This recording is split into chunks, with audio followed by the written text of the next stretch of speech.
శ్రీ విఘ్నేశ్వరాయ నమః. శ్రీ గురుభ్యో నమః. జగదంబాయ నమః.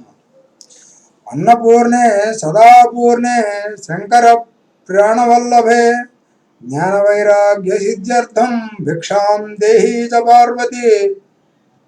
మాతా చ పార్వతీదేవి పితా దేవో మహేశ్వరః బాంధవా శివభక్తాశ్చ స్వదేశో భువనత్రయం. దేవి భాగవతం వింటూ ఉన్నాము. ఇది చివరి భాగంగా అవుతుంది. ఇక్కడికి ప్రథమ స్కంధంలో 9 భాగాలు, ద్వితీయ స్కంధంలో 4 భాగాలు, తృతీయ స్కంధంలో 10 భాగాలు, చతుర్థ స్కంధంలో 7 భాగాలు, పంచమ స్కంధంలో 11 భాగాలు, షష్ఠ స్కంధంలో 10 భాగాలు, సప్తమ స్కంధంలో 12 భాగాలు, అష్టమ స్కంధంలో 8 భాగాలు, నవమ స్కంధంలో 20 భాగాలు, దశమ స్కంధంలో 2 భాగాలు, ఏకాదశ స్కంధంలో 8 భాగాలు, ద్వాదశ స్కంధంలో 7 భాగాలు వెరసి 105 భాగాలుగా రికార్డింగ్ చేయడం జరిగింది. ఇది జగదంబ కృపతోటి క్రోధినామ సంవత్సరము చైత్ర శుద్ధ పాఠ్యమి నాడు, అంటే వసంత నవరాత్రులు ప్రారంభం దినాన మొదలుపెట్టాను. ఈరోజు శ్రీరామ నవమి, చైత్రశుద్ధ నవమి, క్రోధినామ సంవత్సరంలో. ఇది వసంత నవరాత్రులకి 9వ రోజు కాబట్టి ఈ రోజుతో నవరాత్రులు ముగుస్తాయి. రేపు అమ్మవారికి దశమి రోజున దర్శనం చేసుకోవాలి. ప్రతిరోజు దర్శనం చేసుకోవచ్చు, తప్పులేదు, చేసుకోవాలి కూడా. కాబట్టి ఈ రోజుతోటి ఈ 105 భాగాల వీడియోల్ని రికార్డింగ్ పూర్తి చేసి శ్రీ మహాదేవి అనుగ్రహంతో ఈ రోజున ఇది పూర్తి చేయడం జరుగుతోందని సంతోషిస్తూ, ఇది ఈ పుస్తకాన్ని తెలుగులో రాసినటువంటి రామబ్రహ్మం అనేటటువంటి మా మా బంధువులు, దూర బంధువులు అవుతారైన నాకు బావగారు సమానుడు. నేను హరిత సుగోత్రీకులు శ్రీ రామయ్య హనుమాయమ్మ దంపతుల తృతీయ కుమారుడును. శేషగిరి అనే నామధేయం. ఇది జగదాంబార్పణముగా ఈ యొక్క దేవి భాగవతం అనేటటువంటి పురాణాన్ని ఈ భాగంతో పూర్తి చేయిస్తున్నానని, ఆ జగదంబ పూర్తి చేయిస్తున్నదని సంతోషంతో నియమబద్ధంగా సూర్యోదయం నుంచి సూర్యాస్తమయ కాలంలో మాత్రమే దీన్ని పఠించాలని, 9 రోజుల్లో పఠించడం పూర్తి చేయాలనేటటువంటిది ఈ శాస్త్రంలోనే చెప్పబడింది. మీరు అందరూ విన్నారు. అలాగా ఆ జగదంబ అనుగ్రహించిందని సంతోషిస్తూ మణిద్వీపంలోకి, చింతామణి గృహంలోకి మనం అందరం కలిపి వెళ్తూ ఉన్నాము. ఆ అమ్మవారి యొక్క దర్శనం చేసుకుందాము అని సంతోషంతో చెబుతూ ఈ యొక్క చింతామణి గృహం యొక్క వర్ణనని మనందరం చూద్దాము, అనుభవిద్దాము. ఆ అమ్మ యొక్క క్రీగంట మనల్ని చూసేటట్టుగా చూస్తుందని ఆశించుతూ మనం మణిద్వీపం చింతామణి గృహంలోకి ప్రవేశిద్దాం. జనమేజయ అదే దేవీ సదనము. 1000 స్తంభాల మండపాలు 4 ఉంటాయి. శృంగార మండపము, ముక్తి మండపము, జ్ఞాన మండపము, ఏకాంత మండపము అని వరుసగా వాటి పేర్లు. అనేక వితాన సంయుతాలు అంటే మేల్కట్టులు, అనేక ధూప పరిధూపితాలు, కాంతిలో కోటి సూర్య సమానాలు. ఆ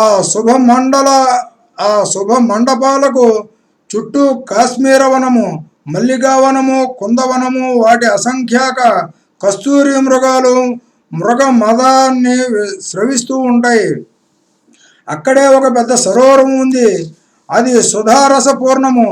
దానికి రత్న నిర్మిత సోపాన పంక్తి, అందులో మహాపద్మావనము. ఆ పద్మాల పైన ముసురులుగానే గండు తుమ్మెదలు, వాటి ఝంకారాలు, హంసకారండవాది జల పక్షి బృందాలు, వాటి కల కూజితాలు, దిక్త దిక్తటాలకు వ్యాపించే సుమధుర పద్మ పరిమళం. ఈ వనాల పరిమళంలో మణిద్వీపమంతా గుమగుమలాడుతూ ఉంటుంది. శృంగార మండపంలో జగదంబిక వివిధ సంగీత గానాలు ఆలకిస్తూ ఉంటుంది. ముక్తి మండపంలో తపస్వినులు దేవి ఆరాధనకు తత్పరులకు, యోగులకు ముక్తి ప్రసాదిస్తూ ఉంటుంది. మూడవ మండపంలో జ్ఞానోపదేశాలు చేస్తూ ఉంటుంది. నాలుగవ ఏకాంత మండపంలో మంత్రినులతో కలిసి నిత్యము జగద్రక్ష గురించి సమాలోచనలు జరుపుతూ ఉంటుంది. జనమేజయ, చింతామణి గృహంలో 10 సోపానాలలో ఒక మంచకం ఉంటుంది. శక్తి తత్వాలు 10 సోపానాలు. బ్రహ్మ విష్ణు రుద్ర ఈశ్వరులు 4. దానికి ఖురాలు అంటే కోళ్ళు. పలకమేమో సదాశివుడు, దాని మీద భువనేశ్వరుడు మహాదేవుడు రాజులుతూ ఉంటాడు. మహాదేవియే విలాసార్థము ద్విధాభూతం అంటే 2గా అయిందని తెలుసు కదా.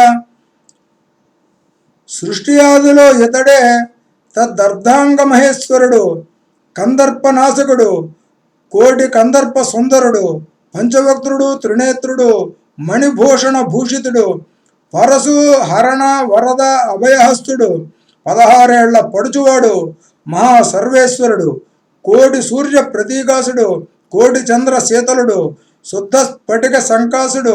ఈ భువనేశ్వరుడి వామాంకంలో కూర్చుని ఉంటుంది ఈ భువనేశ్వరి, శ్రీ భువనేశ్వరి. నవవిధ రత్నాలు పొదిగిన కాంచీధామం అంటే వడ్డాణము, మేలి బంగారముతో వైదూర్యాదులు తాపించిన అంకదాలు, చక్ర రూపంలో ఉండే తాటంకాలు, వాటి తలతలలో మెరిసిపోతూ ఉన్న పద్మముఖము, ముఖపద్మము, అర్ధచంద్రరేఖను జయించే నొసలు, దొండ పండ్ల వంటి పెదవులు, కస్తూరి కుంకుమ తిలకాలు దిద్దుకున్న పాలభాగము, శిరస్సున సూర్య చంద్రుల్ని తనలో ఇముడ్చుకునే దివ్య చూడామణి, ఉదయభానుబింబం లాంటి నాసాభరణము, మేలి ముత్యాలు వేలాడుతూ ఉన్న చింతాపతకము, చందన కర్పూర కుంకుమలు కలిపి ఒత్తుగా అద్దుకున్న స్థానమండలము, చింతాకాలం బిత స్వచ్ఛ ముక్తాగుచ్ఛ విరాజిత పాటీరంపక కర్పూర కుంకుమాలంకృతస్థని. వివిధ వివిధ భూషణాలు ఎన్నో ధరించి విరాజిల్లుతూ ఉంటుంది. శంఖం లాంటి మెడ, దానిమ్మ గంజల్లాంటి పొలివరస, అనఘమణులు పొదిగిన కిరీటము ధరించిన శిరస్సు, మదించిన తుమ్మెదలు కదలాడుతున్న ముంగురులతో మురువైన ముఖపద్మము, ఏనాడు క్షీణించని మచ్చలేని చందమామ లాంటి ముఖము, జాహ్నవి జలావర్తము వంటివి పొక్కిలి, మాణిక్య శకలాలు పొదిగిన ఉంగరాలు అన్ని వేళ్లకు, పద్మపత్రాలలాగా ముచ్చటైన 3 కన్నులు, పద్మరాగమణులకు మరింత మహారాగాన్ని కల్పిస్తే జగదీశ్వరి శరీర కాంతికి సాటి రావచ్చు.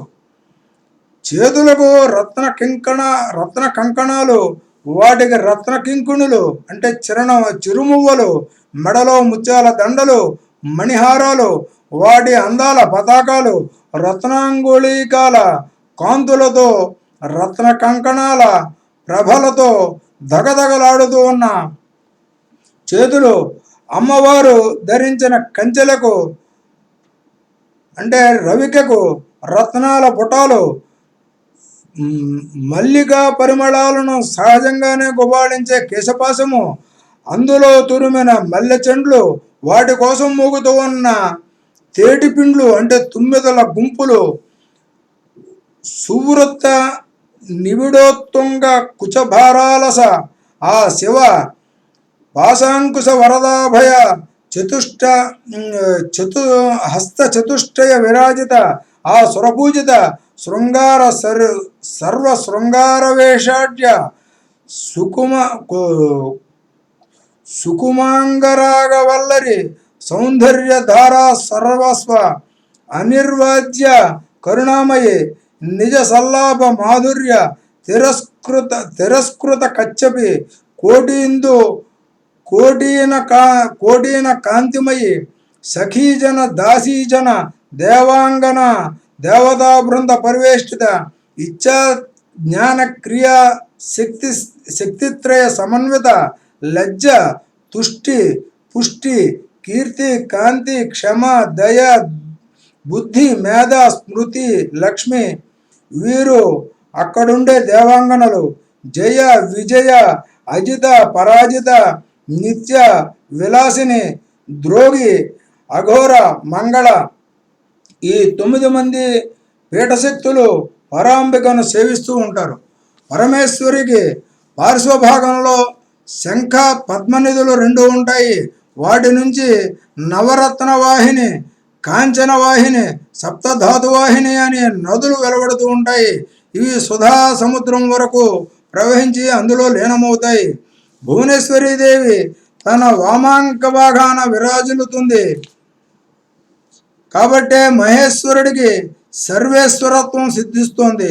జనమేజయ ఆ చింతామణి గృహం సహస్రయోజన విస్తీర్ణము. దీనికి ఉత్తరంగా ఉన్న శాలలు దానికంటే ఒకదానికంటే ఒకటి రెట్టింపు. ఇది నిరాధారంగా అంతరిక్షంలో వెలుగొందుతూ ఉంటుంది. మహాప్రళయంలో కానీ పునఃసృష్టిలో కానీ అవసరాన్ని బట్టి ఇది సంకోచ వికాసాలను నిత్యము పొందుతూ ఉంటుంది. మహామయి మహాదేవి నివసిస్తోంది కనుక శాలలన్నింటిలోకి ఈ చింతామణి గృహమే కాంతి పరమావధి. ప్రతి బ్రహ్మాండంలోనూ ఉండే దేవ నాగ మనుష్య జాతుల దేవి ఉపాసకులందరూ చేరేది ఇక్కడికే. దేవక్షేత్రంలో ప్రాణాలు విడిచిన వారికి దేవి నిరంతరార్చన తత్పరులకు గమ్యం ఇదే. ఇక్కడే దేవి మహోత్సవ స్వరూపిణి. ఘృత దుగ్ధ దధి మధుకుల్యలే కాక ద్రాక్షరస, జంబూరస, ఆమ్రరస, ఇక్షురస జీవనదులు వేల సంఖ్యలో ప్రవహిస్తూ ఉంటాయి. ఇక్కడ కోరుకున్న ఫలాలను ఇచ్చే వృక్షాలు, వాపీకోప తటాకాలు, కోకొల్లలు అన్నీ ఇష్టపాన ఫలప్రదాలే. ఏది తక్కువది కాదు. అక్కడ నివసించే వారికి రోగాలు కానీ, జుట్టు నెరిసే ముసలితనం కానీ ఏనాటికి రావు. చింతలు లేని, కామ క్రోధ మద మాత్సర్యాలు లేని జీవితాలు. అందరూ యవ్వనులే, స్త్రీ సహితులే, సహస్రాదిత్య వర్చసులే. శ్రీ భువనేశ్వరిని సతతము భజిస్తూ ఉంటారు. వారిలో కొందరు సాలోక్యము పొందితే కొందరు సామీప్యాన్ని, కొందరు సారూప్యాన్ని, కొందరు సాన్నిధ్యాన్ని పొందుతున్నారు. ప్రతి బ్రహ్మాండంలోనూ ఉండే దేవతలందరూ సమిష్టి రూపాలతో వచ్చి అమ్మవారికి సేవలు చేస్తూ ఉంటారు. సప్తకోటి మహామంత్రాలు, సకల మహావిద్యలు రూపుదాల్చి వచ్చి ఆ సామ్యావస్థితాత్మకను, ఆ శివను, ఆ కారణ బ్రహ్మరూపను, ఆ మాయా శబల విగ్రహను నిరంతరము ఉపాసిస్తూ ఉంటాయి. మహారాజా, మహత్తరమైన మణిద్వీపాన్ని వర్ణించి చెప్పాను. అది కాంతిమయము. కోటి సూర్య చంద్రులు కానీ, కోటి మెరుపులు కానీ, కోటి అగ్నులు కానీ దాని కాంతిలో కోట్యంశానికైనా సాటిరావు. ఒక్కొక్కసారి అది విద్రుమ సంకాశము, ఒక్కొక్కసారి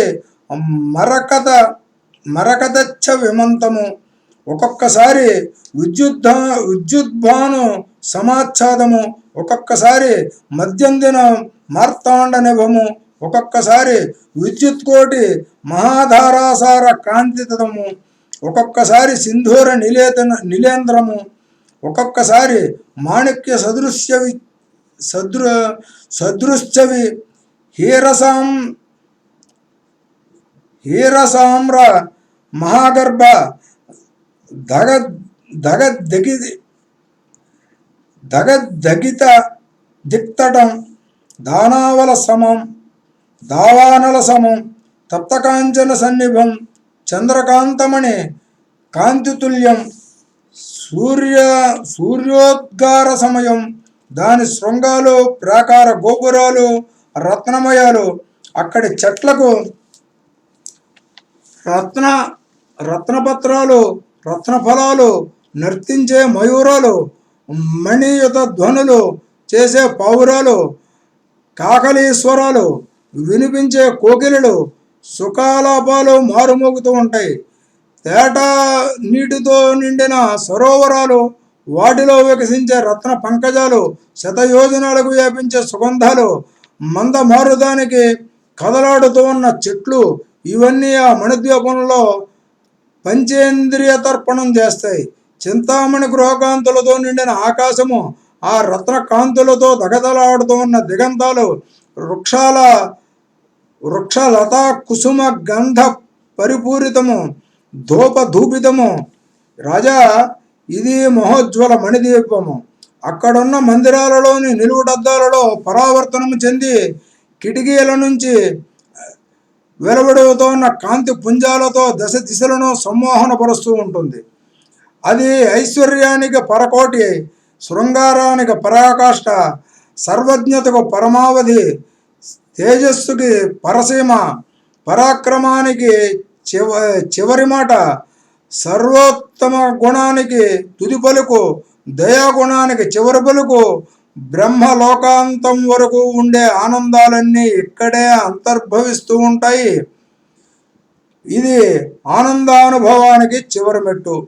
జనమేజయ, ఇది మహత్తరమైన మణిద్వీప వర్ణన. మహాదేవికి పరమస్థానము, సర్వలోకోత్తమోత్తమము. దీన్ని స్మరిస్తే చాలు పాపాలు పోతాయి. అవసాన సమయంలో గుర్తు చేసుకోగలిగిన వారు అక్కడికే చేరుకుంటారు. ఈ 5 అధ్యాయాలను సమాహిత చిత్తంతో నిత్యము పఠించే వారికి భూత ప్రేత పిశాచాది బాధలు ఉండనే ఉండవు. నూతన గృహ నిర్మాణంలో, వాస్తు యజ్ఞంలో దీన్ని తప్పక పారాయణ చేయాలి. సకల శుభాలు కలుగుతాయి. జనమేజయుడికి మనశ్శాంతి. జనమేజయ, నారదుడికి నారాయణ మహర్షి చెప్పినదంతా నీకు నేను చెప్పాను. నువ్వు అడిగినదంతా వివరించాను. మహాద్భుతమైన ఈ మహాదేవి పురాణాన్ని విన్నవారందరూ కృతకృత్యులవుతారు, దేవికి అత్యంత ప్రియతములవుతారు. కనుక నువ్వు కూడా దేవీ యజ్ఞం చెయ్యి. నీ పూర్వీకులను ఉద్ధరించు. నీ తండ్రి పొందిన దుర్గతికి అసలే ఖిన్నుడై ఉన్నావు. కనుక దేవీ యజ్ఞము నిర్వహించి పరీక్షితుకు ఉత్తమ గతులు కల్పించు. మహాదేవి మంత్రము నీకు ఉపదేశిస్తాను, గ్రహించు. విధి విధానంగా జపిస్తే జన్మ సఫలమవుతుంది అన్నాడు వ్యాస భగవానుడు. సౌనకాది మునులారా, ఈ మాట విన్న జన్మేజయుడు సంబరపడిపోయి పరిసిద్ధుడై ఆ మునీశ్వరుని ప్రార్థించి దేవి ప్రణవ సంజ్ఞకమైన మహామంత్రాన్ని దీక్షా విధితో ఉపదేశం పొందాడు. నవరాత్రి సమయాలలో ధౌమ్యాది మహర్షులను ఆహ్వానించి దేనికి లోపించకుండా మహాదేవి యజ్ఞం నిర్వహించాడు. బ్రాహ్మణులను రావించి ఈ దేవి భాగవత పురాణ పారాయణం జరిపించాడు. సువాసిని పూజలు, కుమారి పూజలు, బ్రహ్మచారి పూజలు అసంఖ్యాకంగా చేశాడు. బ్రాహ్మణులకు అన్న సంతర్పణలు జరిపాడు. దీనులకు, అనాథులకు పుష్కలంగా ధన కనక వస్త్రాదులను కానుకలుగా సమర్పించాడు. యజ్ఞం ముగిసింది. జనమేజయుడు సంస్థానంలో కొలువు తీరాడు. ఆకాశం నుంచి నారదుడు అవతరించాడు. మహతిని మోగించుకుంటూ వచ్చాడు. ప్రకాశిస్తున్న అగ్నిశకలాగా ఉన్నాడు. నారదుని చూడడంతోనే మహారాజు హడావుడిగా అభ్యుత్థానం చేశాడు. స్వాగతం పలికి అర్ఘ్యపాదాలనిచ్చి సముదాచితాసనం మీద కూర్చోబెట్టాడు. కుశల ప్రశ్నలు అయ్యాయి. మహర్షి, నీ రాకతో ధన్యుణ్ణయ్యాను, సనాతనుణ్ణయ్యాను, ఆజ్ఞాపించు, ఏమి చెయ్యమంటావో? మహారాజా, ఈవేళ దేవలోకంలో ఒక వింత చూశాను. ఆశ్చర్యం నుంచి ఇంకా తేరుకోలేదంటే నమ్ము, ఆ విశేషం నీకు చెప్పి పెడదామని వచ్చాను. దుర్గతిని పొందిన నీ తండ్రి ఈవేళ దివ్య రూపం ధరించి స్వర్గలోకంలో కనిపించాడు. దేవతలు అప్సరసలు అతన్ని స్తుతిస్తున్నారు.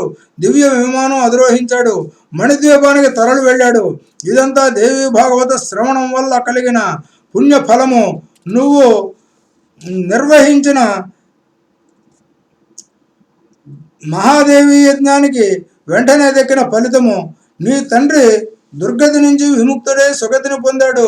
ఇలా కన్న తండ్రికి సద్గతి కల్పించి కృతకృత్యుడు అయ్యావు. నీవు ధన్యుడువు. నిజంగా నీ జీవితం సఫలము. తండ్రిని నరకం నుంచి ఉద్ధరించావంటే నీవు కులభూషణుడివి. ఈ వేళ దేవలోకంలో నీ కీర్తి మారుమోగిపోతోంది. సంతోషం పట్టలేక ఈ శుభవార్త నీకు చెబుదామని, నువ్వు ఆనందిస్తావని వచ్చాను.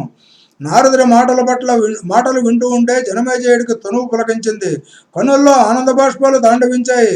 ఆపుకోలేక వ్యాస భగవానుడి పాదాల మీద సాష్టాంగపడ్డాడు. మహానుభావ, ఇది అంతా నీ అనుగ్రహమే. నన్ను కృతజ్ఞుని చేశావు. నమస్కరించడం తప్ప నేను చేయగలిగిన ప్రత్యుపకారం ఏదీ లేదు. ఇలాగే ఎల్లవేళలా నన్ను అనుగ్రహించు. చేరువైన గొంతుకుతో ఇలా పరవశించి పలుకుతున్న జనమేజయుణ్ణి మనసారా ఆశీర్వదించి తల నిమిరాడు వ్యాసుడు. రాజా, అన్ని బంధనాలను తెగదెంపులు చేసుకుని దేవి పాదపద్మాలను నిరంతరము సేవించు, ధ్యానించు, ఉపాసించు. దేవి భాగవతాన్ని రోజు పారాయణగా పఠించు. అంబా యజ్ఞాన్ని భక్తి శ్రద్ధలతో చేయించు. నీకు మోక్షం అనాయాసంగా లభిస్తుంది.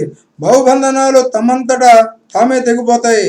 హరిహరుల పురాణాలు చాలా ఉన్నాయి, కానీ అవన్నీ కలిసిన ఈ దేవి భాగవత మహిమలో 16వ వంతుకైన సాటిరావు. ఇది నిజము. ఇది అఖిల పురాణ సారము, అఖిల వేద సారము. మూల ప్రకృతిని ప్రతిపాదించేది కనుక ఇదొక్కటే నిజమైన పురాణము. మిగిలినవన్నీ నామమాత్రపు పురాణాలు. దీన్ని చదివితే వేద పఠన ఫలితం దక్కుతుంది కనుక ఇదొక్కటే పండితులకు, పామరులకు, జ్ఞానులకు, యోగులకు, ముముక్షువులకు అందరకు అవశ్య పఠనీయము. మరిచిపోకు సుమా. ఇక మరి నేను వెళ్ళి వస్తా, నీకు శుభముగాక అని పలికి వ్యాసుడు నిర్మమంగా నిష్క్రమించాడు. నారదుడు దీవించి వెళ్ళిపోయాడు. ధౌమ్యాది మహర్షులు సెలవు తీసుకున్నారు. అందరూ తమ తమ ప్రదేశాల్లో తమ తమ ప్రాంతాల్లో దేవి భాగవత ప్రశంసలు చేశారు. పారాయణలు జరిపారు. జనమేజయుడు రోజు పఠింప చేసి వింటూ సంతుష్టుడే రాజ్యపాలన ధర్మబద్ధంగా సాగించాడు. ఇక దేవి భాగవతం ఫలశ్రుతి. సౌనకాది మహామునులారా, మీరు గ్రహించవలసిన రహస్యం మరొకటి ఉంది. ఆదిలో ఈ దేవి భాగవతం సాక్షాత్తు జగదంబిక ముఖపద్మం నుంచి అర్ధ శ్లోకాత్మకంగా ఆవిర్భవించింది. వేదసారంగా వడభద్ర సాయికి ఉపదేశించింది. అటుపైన దాన్ని శతకోటి గ్రంథంలో విస్తరించాడు బ్రహ్మదేవుడు. దాని సారమంతా ఒక చోటుకి చేర్చి 18,000 శ్లోకాలు 12 స్కందాలుగా సంగ్రహపరిచి సుకుడి కోసమని వ్యాసుడు ఉపదేశించాడు. ఇది దీని చరిత్ర. అలనాటి ఆ శతకోటి విస్తర దేవీ మహాభాగవతము నేటికి దేవలోకాన బహుళ ప్రచారంలో ఉంది. మునులారా, ఈ దేవి భాగవతంలో సాటి వచ్చే మరొక పవిత్ర గ్రంథం సృష్టిలోనే లేదు. ఇది సర్వ పాప వినాశకము. ఏ పదాన్ని ఉచ్చరించినా అశ్వమేధ ఫలం దక్కుతుందంటే ఒక్క పదాన్ని ఉచ్చరించినా అశ్వమేధ ఫలం దక్కుతుందంటే అది వాస్తవం కాదు.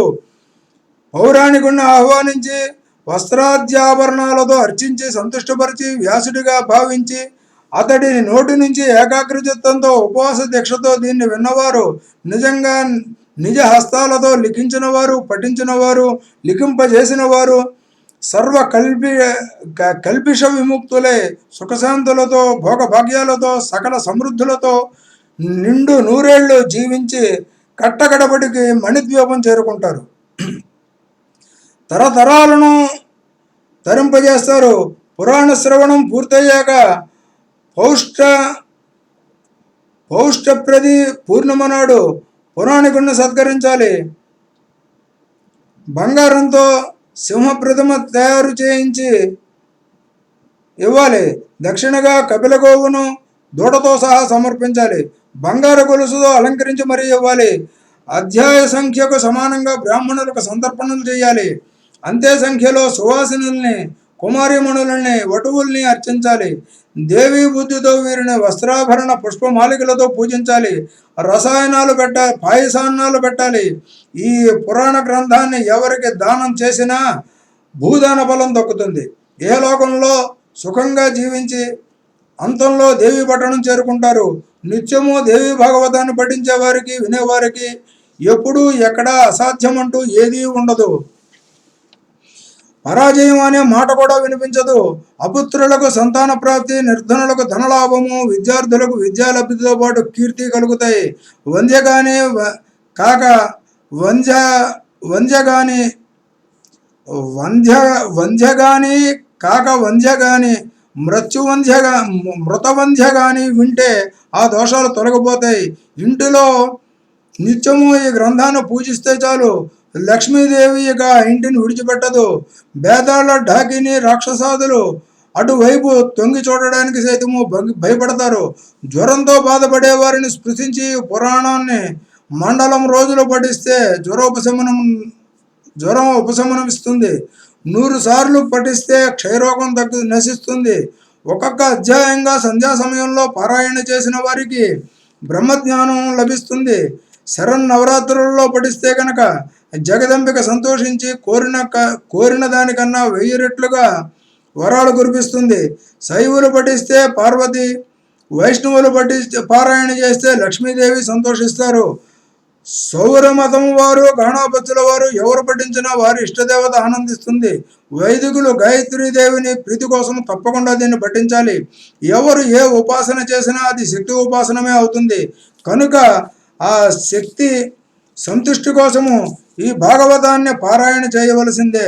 చదువు రానివారు, చదవరానివారు పురాణ శ్రవణం చేస్తే చాలు, వారికి అత్యంత పుణ్యము లభిస్తుంది. ఇది నిర్ణయము, ఇది నిశ్చయము, ఇది నిస్సందేహము. సౌనకాది మహామునులారా, ఊరికే 1000 మాటలు ఎందుకు గాని సారాంశం ఏమిటంటే ఇది వేదసారము, వేద పఠన సదృశము, వేద శ్రవణ సమానము, సచ్చిదానంద రూప గాయత్రి ప్రతిపాదిత హ్రీమయి ఆ మహాదేవి మనకు సద్బుద్ధి వైభవాన్ని ప్రసాదించుగాక. సూత మహర్షి కన్నులు ముకుళించి దేవిని ధ్యానిస్తూ నమస్కరించాడు. నైమిసారణ్యవాసులు సౌనకాది మహామునులు ఆనంద పరవశం నుంచి మెల్లగా తేరుకున్నారు. సూత మహర్షిని శ్రద్ధాభక్తులతో ఘనంగా సత్కరించారు. అందరూ ప్రసన్న హృదయాలయ్యారు. దేవీ పాదాంబుజార్చకులయ్యారు. ఈ పురాణ శ్రవణ ప్రభావంతో అందరూ పరనిర్వృతిని అంటే బ్రహ్మానందాన్ని పొందారు. అడ్డదిడ్డంగా ఏవేవో ప్రశ్నలు వేసి ఇబ్బంది పెట్టామో, శ్రమ పెట్టామో క్షమించమంటూ సూతుని బతిమాలుకున్నారు. లెంపలు వేసుకుంటూ మళ్ళీ మళ్ళీ నమస్కరించారు. సంసార సముద్రాన్ని దాటించేందుకు మా పాలిటి నావవు నువ్వేనని మొక్కారు. అంబాచరణ కమల బృంగాయమానుడు సూతుడు సంతోషించి అందరినీ ఆశీర్వదించి పునరాగమనాయచ అని వీడ్కోలు తీసుకుని బయలుదేరాడు. 12వ స్కంధము 963 శ్లోకాలు. శ్రీ జగదంబార్పణమస్తు. సృష్టౌ యా సర్గరూప జగదవన విధౌ పాలనీయా చ రౌద్రీ సంహారే చాపి యస్యా జగదధిమఖిలం క్రీడనం యా పరాఖ్యా పశ్యంతి మధ్యమాధో తదను భగవతి వైఖరీ వర్ణరూప సాస్మద్వాచం ప్రసన్న విధిహరిగిరి శరాధితాలంకరోతు నారాయణం నమస్కృత్య నరం చైవ నరోత్తమం దేవీం సరస్వతీం వ్యాసం తతో జయముదీరయేతు.